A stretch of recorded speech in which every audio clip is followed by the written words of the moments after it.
میں ایک دفعہ ایل او سی کے قریب بیان کے لیے گیا، رش کافی تھا، تو ایک نوجوان جس کی آنکھوں میں سرخی تھی تو وہ لوگوں کو چیر کے آگے بڑھنے کی کوشش کر رہا تھا۔ انتظامیہ نے روکنا چاہا تو میں نے اشارہ کیا کہ اس کو قریب آنے دیا جائے، تو وہ قریب آیا اور کپ کپاتے ہوئے ہونٹوں سے اس نے مجھے کہا کہ میں آپ کا سن کے بارڈر سے آیا ہوں، بس یہ میرے لیے دعا کیجیے اللہ مجھے شہادت عطا کر دے۔ جب قوم کے بیٹوں میں یہ جذبہ ہوگا تو دنیا کی کوئی طاقت ہمیں نہیں مٹا سکتی۔ قلت اور کثرت یہ پھر ثانوی حیثیت اختیار کر جاتی ہے۔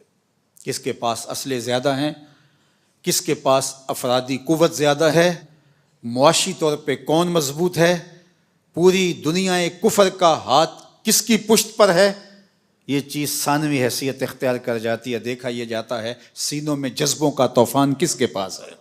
کروڑوں خداؤں کے ماننے والوں نے ایک خدا کے ماننے والوں پر حملہ کر کے اس وقت موجودہ ملکی صورتحال، باہمی تفرقات اور جو ہماری معاشی حالت اور ابتری ہے اس کو جانچتے ہوئے اس نے سمجھا ہے کہ میں پاکستان کو کھا جاؤں گا۔ کروڑوں خداؤں کے ماننے والوں کو ہم پیغام دیتے ہیں، تم جذبوں کو کبھی شکست نہیں دے سکتے۔ آپ نے کئی دفعہ مودی کی زبان سے رافیل پر اتراتے ہوئے دیکھا ہوگا، بار بار کہتا تھا ہمارے پاس رافیل ہیں، اور اس پہ اس کو ناز تھا۔ رافیل کا نام لیتے اس کی باچھیں کھل جاتی تھیں اور وہ رافیل رافیل کرتا پھر رہا تھا، لیکن پھر رافیل کو بھاگنے کے راستے بھی نہیں ملے ہیں۔ وہ ابابیلوں سے ہاتھی مروانا جانتا ہے، وہ رب ہے، وہ احکم الحاکمین ہے۔ اس نے ابرا کے ہاتھیوں کو نیست و نابود کر کے رکھ دیا۔ تمہارے رافیل کا جو حال ہوا پوری دنیا تم پہ تھو تھو کر رہی ہے، اور ہمارے ابابیل تمہارے مقابلے میں ڈٹے ہوئے، اور انشاءاللہ پاکستان فاتح بن کے ابھرے گا۔ قوم متحد ہو چکی ہے، پاک فوج کی پشت پہ پوری قوم کھڑی ہے، اپنے جوانوں کے ساتھ، اپنے شیروں کے ساتھ یہ قوم کھڑی ہے۔ مت کوئی بھول میں رہے، داخلی اختلافات آنے والے دشمن کی جارحیت کے مقابلے میں ختم ہو جاتے ہیں اور قوم میں متحد ہو جاتی ہیں۔ تمہارے اس اقدام نے قوم کو یکجا کر دیا ہے، قوم کو کھڑا کر دیا ہے۔ ہمارے شیر دل مجاہد جو اپنی جانیں ہتھیلی پہ لیے مرنے کی، شہید ہونے کی آرزویں کر رہے ہیں اور ہاتھ جوڑ جوڑ کے کہہ رہے ہیں دعا کرو مجھے شہادت مل جائے، اس قوم کو تم کیسے شکست دے سکتے ہو؟ کیسے اس قوم کو تم بچھاڑ سکتے ہو؟ تم نے اس قوم کو للکارا ہے جو رب کی طاقت پہ بھروسہ رکھتی ہے، جو جہاد فی سبیل اللہ پہ بھروسہ رکھتی ہے، شہادت جس کے لیے سعادت کا تاج ہے۔ ہمارے پائلٹ دارو پی کے نہیں چڑھتے جہازوں کے اوپر، تم تو ان کو تحور دلاتے ہو اور وہ لرزتے ہوئے ان کے قدم لڑکھڑا رہے ہوتے ہیں، اور ہمارے تو شیر دل پائلٹ ایک دوسرے سے آگے بڑھ کے خود اپنے آپ کو پیش کر رہے ہوتے ہیں کہ یہ سعادت پہلے مجھے عطا کیجیے۔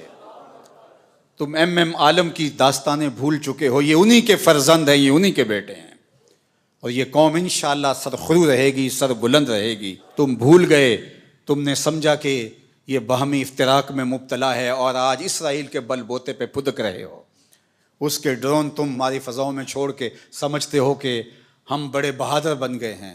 یہ تمہارے ڈرون اور تمہارے طیارے اور تمہاری توانائی اور تمہارے آلات حرب و ضرب یہ تمہارے لیے ہی جہنم بن جائیں گے، اور انشاءاللہ آج نہیں تو کل پاکستان کا جواب دیکھنے والا ہوگا، دنیا دیکھے گی انشاءاللہ۔ ہم سرخرو ہوں گے، سر بلند ہوں گے، اسلام کا جھنڈا پوری دنیا کے اوپر لہرایا جائے گا۔ اللہ اکبر! یہ کیا ہمارا مقابلہ کریں گے؟ یہ گائے کا پیشاب پینے والے آب زمزم پینے والوں کا مقابلہ کیسے کر سکتے؟ وہ گائے جس کا پیشاب اس کا اپنا بچہ نہیں پیتا، وہ دودھ پیتا ہے، پیشاب نہیں پیتا، تو یہ کیا ہمارا مقابلہ کر پائیں گے؟ ان کی پتلونیں ابھی سے گیلی ہونی شروع ہو گئی ہیں، ذرا ان کی چیخ و پکار دیکھو، ان کے میڈیا ہاؤسز کے اندر کس طرح چیخ اور چلا رہے ہیں، اور پیچھے ان کا خوف ملاحظہ کیجئے، اور اس قوم کا جذبہ بھی دیکھیے۔ ابھی ڈرون بعد میں گرتا ہے، یہ پہلے پہنچے ہوئے ہوتے ہیں اور وہاں جا کے تحور آمیز نعرے لگا رہے ہوتے ہیں۔ اس قوم کے جذبوں کو کیسے تم مات دے سکتے ہو؟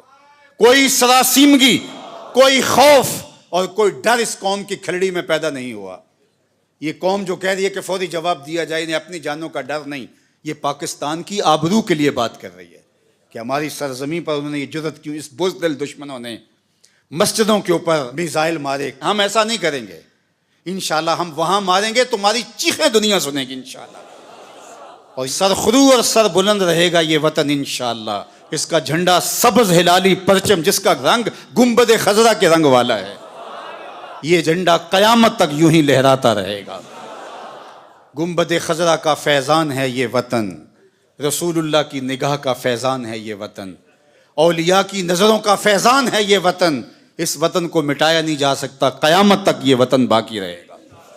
قوم یکجا رہے، اپنی پاک بہادر اور مسلح افواج کے پیچھے پوری قوت کے ساتھ کھڑی رہے. انشاءاللہ پاک فوج آپ کو مایوس نہیں ہونے دے گی. ہمارے مجاہد، ہمارے سپاہی، ہمارے سپہ سالار، ہماری فوج کا ایک ایک فرد سینہ سپر ہے دشمن کے مقابلے میں.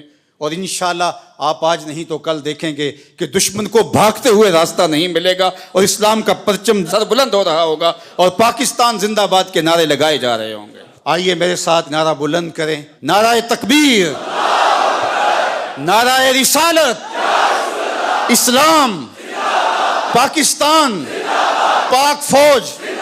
نعرہ تکبیر، نعرہ تکبیر. کی محمد سے وفا تو نے تو ہم تیرے ہیں، یہ جہاں چیز ہے کیا لوح و قلم تیرے ہیں.